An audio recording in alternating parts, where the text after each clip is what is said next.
Hello everyone, good morning, welcome to my another blog. তো আজকে ভিডিওটা একদম সকাল থেকে স্টার্ট করছি। আজ রবিবার। তো চলো আমি সকালবেলায় রেডি হয়ে বেরিয়ে পড়বো। হ্যাঁ, যাব হচ্ছে ড্রয়িং শেখাতে, ঠিক আছে? তো তোমাদেরকে সবটাই দেখাবো, তোমরা ভিডিওটা দেখতে থাকো। তো চলো। সকালবেলায় ঠাকুরকে প্রণাম করে আমি বেরিয়ে পড়েছি। তোমাদের তো বলেই দিলাম যে আমি কোথায় যাচ্ছি।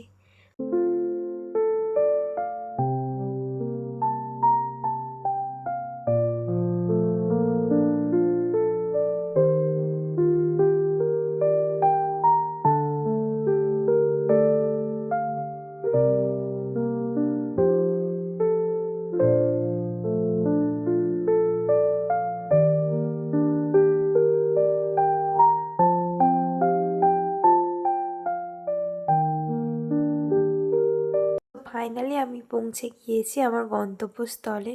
যা, আমার ওপর থেকে সাইকেলটা চলে গেল, দেখলে তো? তো আমি যেখানে যাই ড্রয়িং শেখাতে, গাড়িতে করে গিয়ে একটু হেঁটে যেতে হয়। তো দেখবে যেতে যেতে এই রাস্তাতে কার সঙ্গে দেখা হয়ে গিয়েছিল?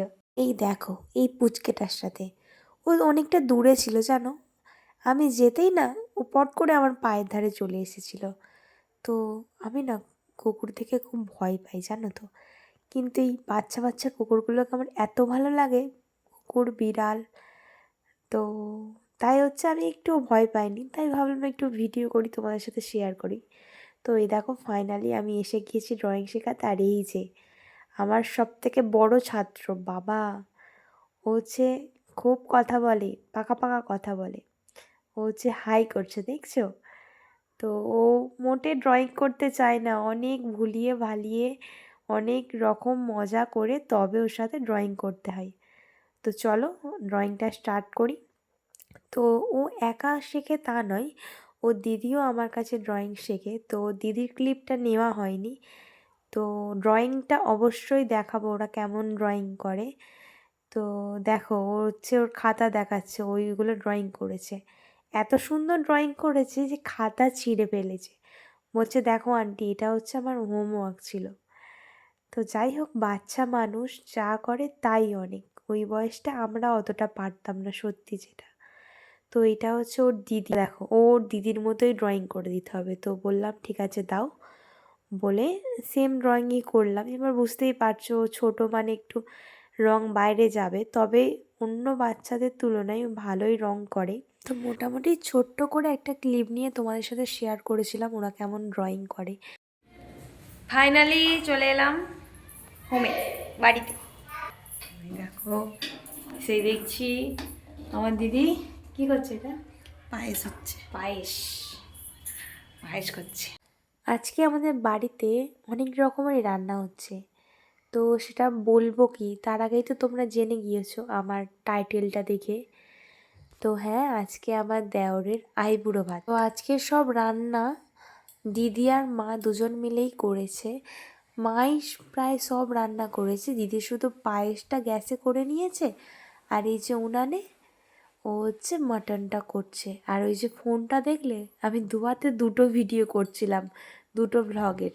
হ্যাঁ, আমার দিদিরও ভ্লগ চ্যানেল আছে অনেক আগের। তো ওর চ্যানেলের নাম তোমরা সার্চ করতে পারো, পূজা ডেলি ভ্লগ এই নামে। জানো তো আমার না ভ্লগ করার তেমন একটা ইচ্ছা ছিল না, কিন্তু আমার দিদির জন্য আমাকে করতে হচ্ছে। ও কিছুতেই মানে আমাকে ছাড়ছিল না যে না আমি করছি, তুই কেন করছিস না, তুই তো আমার থেকে আরও ভালো পারিস, তুই তো আমাকে শিখিয়েছিস। এরকম করে করে আমি বলছি না তুই করছিস কর না, আমি তো তোর সাপোর্ট করছি। বলছে না আমি একা কেন করবো, তুইও কর, তোরও তো চ্যানেল দাঁড়াতে পারে। তো নানান কথা, শুধু চ্যানেল দাঁড়ানোর জন্য না, ও মোটিভেট করেছে এইভাবে যে দেখ টাকা পয়সা ওটা পরের ব্যাপার, কিন্তু এই যে দিনের পর দিন কেটে যাচ্ছে, তুই যে স্মৃতি হিসেবে কতদিন তোর ফোনে স্টোরেজ করে রাখবি, কিন্তু যে একটা একটা ভিডিও করে পোস্ট করে রাখবি ইউটিউবে, এটা কিন্তু সারা জীবন থেকে যাবে। তুই যখন আরেকটু তোর বয়স হবে তখনও তুই এগুলো দেখতে পারবি, ভাববি যে বাহ এইগুলো করতাম আমি তখন। তো আমিও ভাবলাম যে না ও কথাগুলো ঠিকই বলছে। তো তো ওর জন্যেই সত্যি আমার ভিডিও স্টার্ট করা। কথা বলতে বলতে দিদি আমার অলরেডি মাটনটা স্টার্ট করে দিয়েছে, তোমরা দেখো। প্রথমে কড়াতে একটা ফোড়ন দিয়ে নিচ্ছে। আমি রান্নার তেমন একটা ঠিক জানি না, তবে শিখছি আমি রান্না এখন। দিদি আর মা দুজন মিলেই আমাকে গাইড করে। তো আমি চিকেনটা মোটামুটি পারি না তা নয়, ওরাই আমাকে শিখিয়েছে। দিদিকে বললাম তুই রান্না কর, ততক্ষণ আমি দেখে আসি আমার গুড়গুড়ি কী করছে। তো বলেই আমি ওর কাছে চলে এলাম। দেখো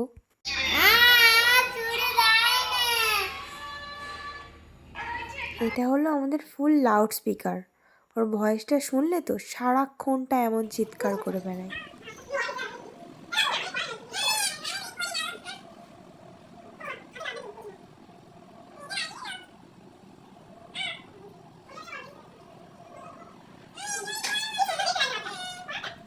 কি হাসি পেলো তো ভিডিওটা দেখে? হ্যাঁ, আমরা সারাক্ষণটাই ওরকম করতে থাকি। দুজনে মারপিট ঝগড়া, আবার তেমন দুজনের খুব মিল ভালোবাসা। তো আজকে আমরা যার জন্য অপেক্ষা করছিলাম এতক্ষণ, সেই অতিথি আমাদের মধ্যে এসে উপস্থিত। তো হ্যাঁ, আজকে ওনার জন্যেই এত আয়োজন। ওনারই সামনে বিয়ে, আইব্রো ভাত খাওয়ানো হচ্ছে আজকে আমাদের বাড়িতে। তো দিদি আর মা সবটাই ভালো করে গুছিয়ে পরিবেশন করছিল, আর আমি এই যে ভিডিও করছিলাম। এই ভাতটা জানো তো মা সাজাতে গিয়ে 3বার ভেঙেছে। লাস্টে আবার একটা ছোট বাটিতে করে অল্প করে নিয়ে এটা করলো, দেখলে তো কেমন ভেঙে গেল। ওই রকম 3বার হয়েছে। তারপর ফাইনালি সব কিছু রেডি একদম। তো আজকের মেনু ছিল ভাত, 5 রকম ভাজা, সাথে ছিল ডাল, চিংড়ি মাছের ঝাল, মটন, চাটনি, পায়েস আর 5 রকমের মিষ্টি। সব কিছু ফাইনালি রেডি করে এবারে ওনাকে বসিয়ে দেওয়ার পালা। তো চলো ওনাকে বসিয়ে দিয়ে আমরা খেতে বসে যাব এক এক করে সবাই। তো ফাইনালি বললাম বসো বসো, কটা ফটো তুলে দিই তোমার।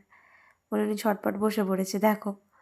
এবারে বলছে ঠিক আছে ভালো করে একটা ফটো তুল দেখি, আমাকে পাঠাবি তাড়াতাড়ি, আমি স্টোরি দেবো। বললাম ঠিক আছে বসো, ভালো করে তাকাও, আমি ফটো তুলবো। বললো ঠিক আছে নে তোল দে। আমি পারি না, দেবো কি। তো আমরা এইভাবেই মজা করতে করতে খাওয়া দাওয়া করলাম। তো তারপরেই আমরা কিছুক্ষণ পরেই বেরিয়ে পড়েছিলাম আবার। তো আমি মা আর দিদি 3জনে মিলে একটু সরারহাটে যাচ্ছিলাম, কারণ আমাদের কিছু কেনাকাটা ছিল। ওই যে দেওরের বিয়ে বললাম না, ওই বিয়েরই কিছু কেনাকাটা করব আমাদের। তো ফাইনালি আমরা আগে জুতো দোকানে ঢুকলাম। দিদির একটা জুতো পছন্দ হয়েছিল, তো সেটা নিল। তারপরে সেখান থেকে আমরা ব্লাউজ দোকানে গিয়েছিলাম। তো সেই দোকানের ক্লিপটা আর নেওয়া হয়নি। তারপর সেখান থেকে স্টেশনারি দোকান থেকে কিছু জিনিস কিনে তারপরে চলে গিয়েছিলাম কোথায় বলো তো? ওই যে দূরে দাঁড়িয়ে আছে, কে বলো তো? হ্যাঁ, সান্তা ক্লজ। ডিসেম্বর তো চলে এলো, তো পড়ে গেছে, তাই একটা ব্ল্যাঙ্কেট নিয়েছিলাম। তো তারপরেই চলে এলাম কোথায়? বাড়িতে। তো বাড়িতে এসে আবার বার হতে হবে এটা বুঝতে পারিনি। প্রত্যেকেই ভীষণ টায়ার্ড হয়ে গিয়েছিলাম, কিন্তু মেয়েরা কেনাকাটার কথা বললেই কোথা থেকে ফুল এনার্জি চলে আসে জানি না। তো আবার আমরা চলে গিয়েছিলাম একটা জুয়েলারি শপে। ফাইনালি আমরা সব কেনাকাটা করে বাড়ি ফিরলাম। এখন 7:45 বাজে। তো কি কি কেনাকাটা করেছি সেটা এই ভিডিওতে দেখাবো না, নেক্সট কোনো ভিডিওতে দেখাবো। তো চলো আজকে ভিডিওটা এই পর্যন্ত। যদি ভিডিওটি ভালো লেগে থাকে অবশ্যই লাইক, কমেন্ট অ্যান্ড শেয়ার করে দেবে, এবং সাবস্ক্রাইব করে পাশে থাকা বেল আইকনটা প্রেস করে দেবে, ভিডিও সবার আগে দেখতে পাও। ও আচ্ছা, টাটা। ও বলে দিল টাটা, গুড নাইট, আবার দেখা হচ্ছে নেক্সট ভিডিওতে।